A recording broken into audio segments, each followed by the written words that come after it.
For most of us, going on a vacation means leaving a city or leaving a place to travel to somewhere else for a fresh exploration or a new adventure. And that implies going on a plane or going on a boat and traveling to, let's say, a different city or a different country. We always think that the grass is greener on the other side. We look at our Instagram feeds and we see these amazing places that have been photographed thousands upon millions of times, and we feel like we are obligated to go there as well because, that's what everyone else says, right?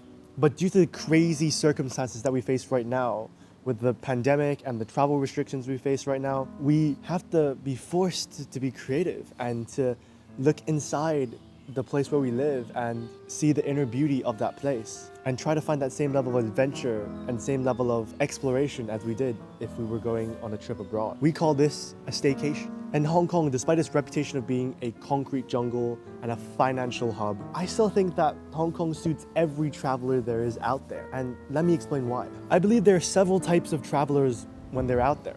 Firstly, there are travelers who desire to go to a place in the most comfortable circumstances, where they are protected by an itinerary or a guide, and they don't have to do any of the hard work of going there. And they use their financial means to be able to do that. So these are the people who would usually go to like luxurious hotels or resorts and would use travel agencies to build their planner for them. So they don't have to think about what they're doing all the time in order to relax as much as possible. And on the other side of the scale, there are people who seek absolute discomfort when they're on vacation. Backpackers, road trippers, hitchhikers who want to experience the world as economically as possible and want to experience the world from a ground level. And sometimes these journeys can be fun because you're forced to be conservative with your money and make sure that every dollar lasts. And along the way, you meet people who you might not necessarily meet if you were in a hotel or a resort. And the spontaneity of that kind of trip where you're forced to be creative with your money can ultimately be one of the most fun things that you experience on vacation.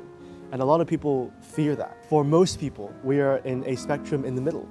Someone who wants to experience a culture, its people on a ground level, but also want to have the same luxuries and comfort as a traveler. We want a good balance between both of them. And fair play, that's most of us. I think Hong Kong, in essence, has a place for all these travelers. For those looking for absolute comfort, even though I might not be the most knowledgeable at hotels or restaurants in Hong Kong because I'm not that kind of person in terms of a traveler. There are incredible 5-star hotels like the Ritz-Carlton, Hotel Icon, the Cary Hotel, the Peninsula. All of these hotels have incredible restaurants in them.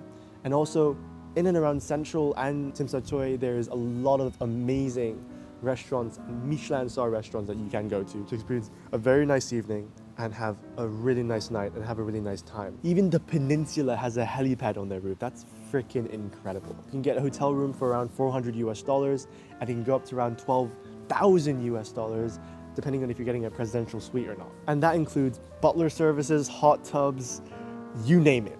Everything an amazing, luxurious experience can offer you in Hong Kong, you can have it. On the other hand, there are people who, like myself, to a certain extent, who actively seek discomfort when they're on vacation. And even for me, I don't seek absolute discomfort when I'm on vacation, but I seek some level of discomfort so that I can be exploring a different culture and a different scene. And I would recommend people to go to a hostel in Mongkok for around 20 Hong Kong dollars, or you can go camping at a nearby beach, and that's absolutely free. There are nearby stalls that can provide you with some really, really local and authentic food that local Hong Kong people eat, and maybe you can bump into some amazing people on the way.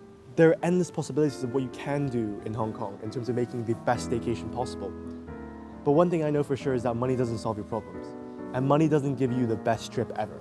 What money gives you is an antiseptic view of a place, a luxurious experience that doesn't provide any spontaneity and doesn't provide any narrative. I feel like this experience of cocooned luxury can be experienced anywhere in the world, essentially. New York, Paris, London, Hong Kong, Los Angeles. And you're paying for people to be part of your journey and to be part of your experience. And it almost feels somewhat artificial. It feels like you're forcing them to be there, and it just doesn't feel organic. It doesn't feel like they want to be there sometimes. So I believe that in order to truly experience a culture for itself and truly enjoy the best time you can have in a staycation in Hong Kong, or to be honest, anywhere in the world when this pandemic ends, whenever that is, it is to truly be equal with the local populace, live with the local populace, experience the world with the local populace, feel equal to the local populace, and therefore you'll be treated like a local populace. And when you do, you finally feel like you are just one of them and not someone who's above them or below them. And you know what's the best part? When you experience struggles with other people when there is an amazing moment and there's an amazing experience during your journey.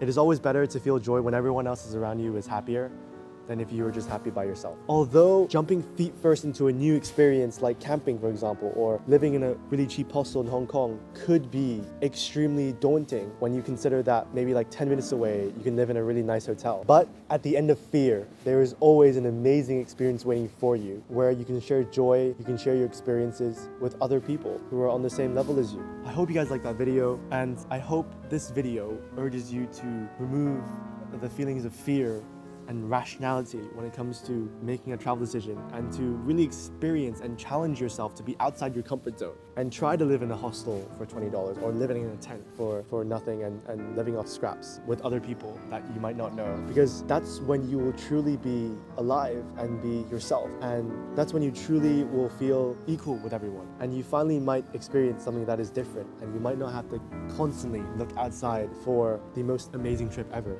because maybe the most amazing trip ever is here, back home.